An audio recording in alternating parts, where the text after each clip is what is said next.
Friends का मैं गणिसा कैसे हैं आप सब। आई होप आप सब बहुत अच्छे होंगे और कुछ अच्छा अच्छा ही कर रहे होंगे अपनी अपनी लाइफ में। तो फ्रेंड्स, आज चैत्र नवरात्रा स्टार्ट हो रहे हैं, तो आप सभी को नवरात्रि की बहुत सारी शुभकामनाएं कामनाएं।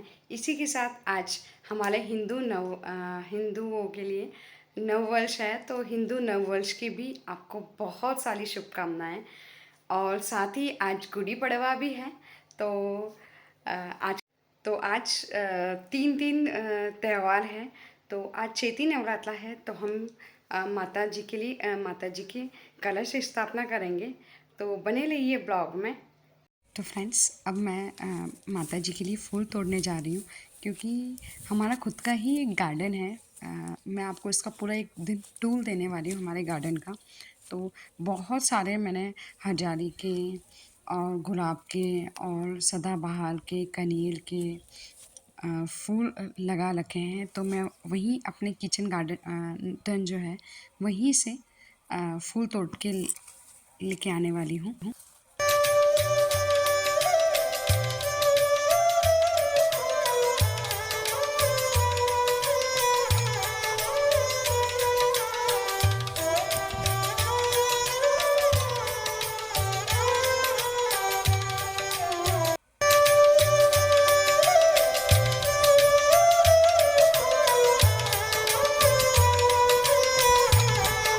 तो फ्रेंड्स, मैं पूजा का शूट करना ही भूल गई थी।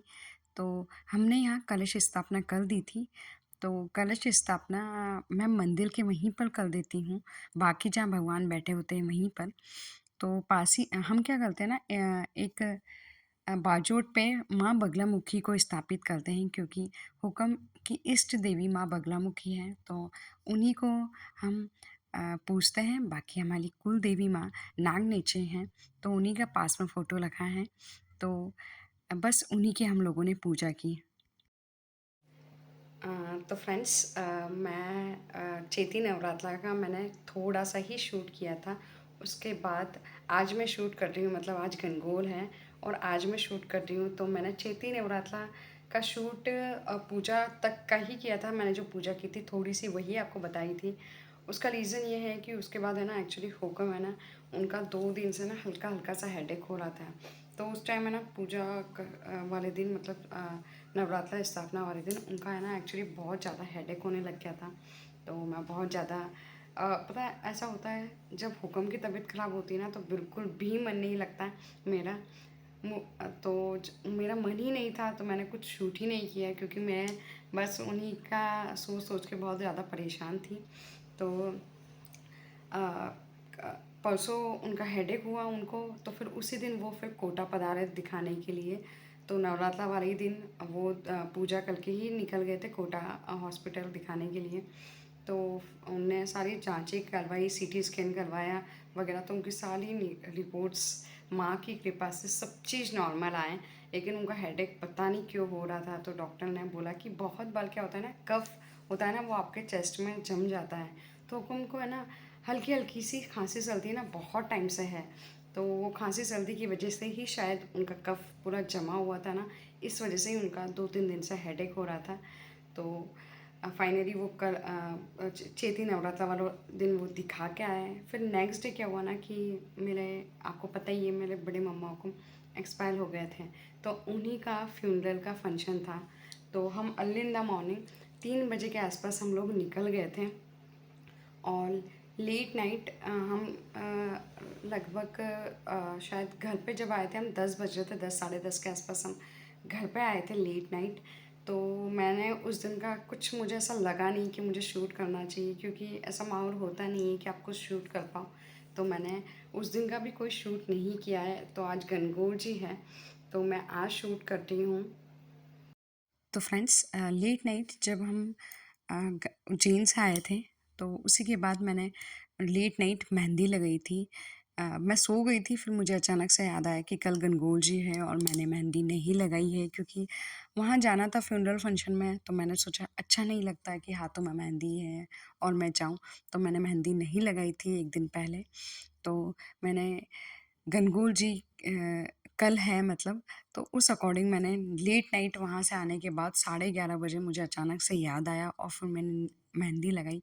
तो मैंने ना एक्चुअली हुक्म है ना सो गए थे और वो बहुत ज़्यादा थक गए थे।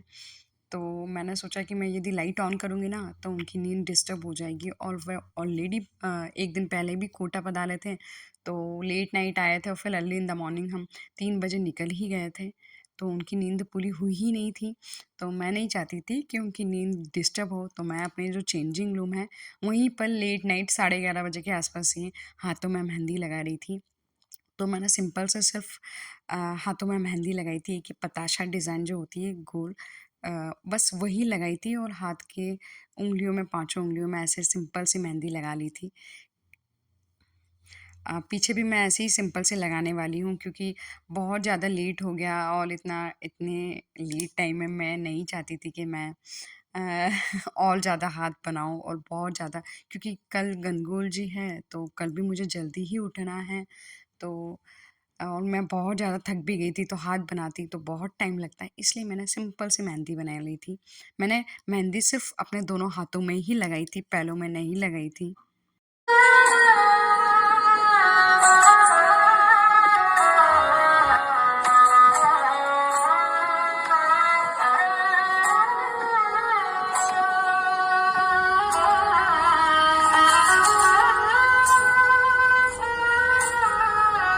तो फ्रेंड्स, नेक्स्ट डे मतलब आज गनगौर वाले दिन मैंने पैरों में भी मेहंदी लगाई मॉर्निंग में, क्योंकि मैंने नाइट में मेहंदी नहीं लगाई थी, तो मैंने सोचा था कि नहीं लगाऊंगी, लेकिन हमारे मम्मा को मैं ना, उनको बहुत पसंद है मेहंदी लगवाना या लगाना, तो वो चाहते थे कि नहीं, आप कुछ भी हो, पैरों में मेहंदी तो लगाओ ही सही।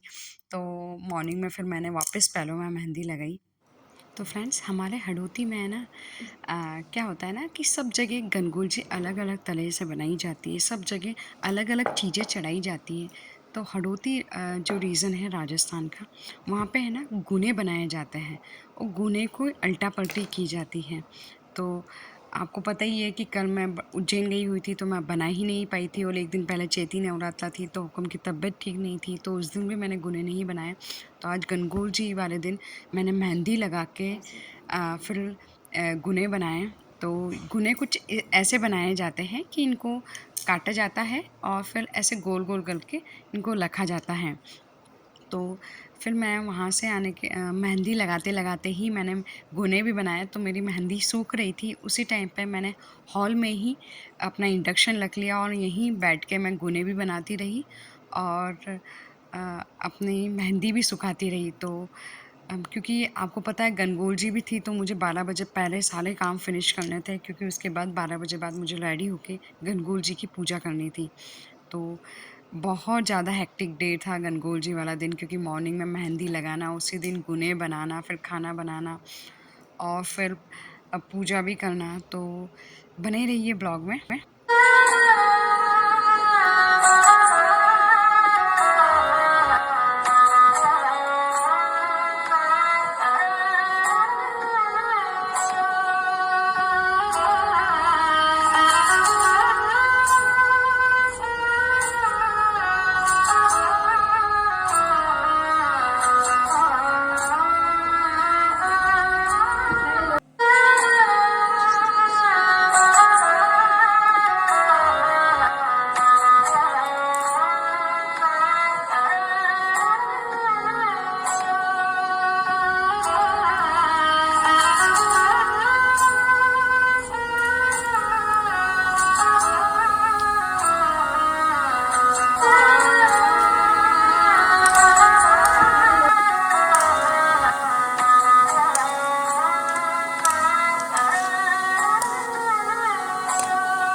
फ्रेंड्स, इसी के साथ आज का व्लॉग एंड करते हैं और मिलते हैं नेक्स्ट ब्लॉग में। तो गणगौर स्पेशल ब्लॉग्स आने वाले हैं कल और परसों में। तो प्लीज़, आपने यदि अभी तक मेरे चैनल को सब्सक्राइब नहीं किया है, तो प्लीज़ मेरे चैनल को सब्सक्राइब कर लीजिए। और इसी के साथ आज का ब्लॉग मैं एंड करती हूँ और आपसे मिलती हूँ नेक्स्ट ब्लॉग में। तो प्लीज़ ऐसे ही मुझे और मेरे चैनल को लाइक, शेयर और सब्सक्राइब करते रहिए। Thank you for watching.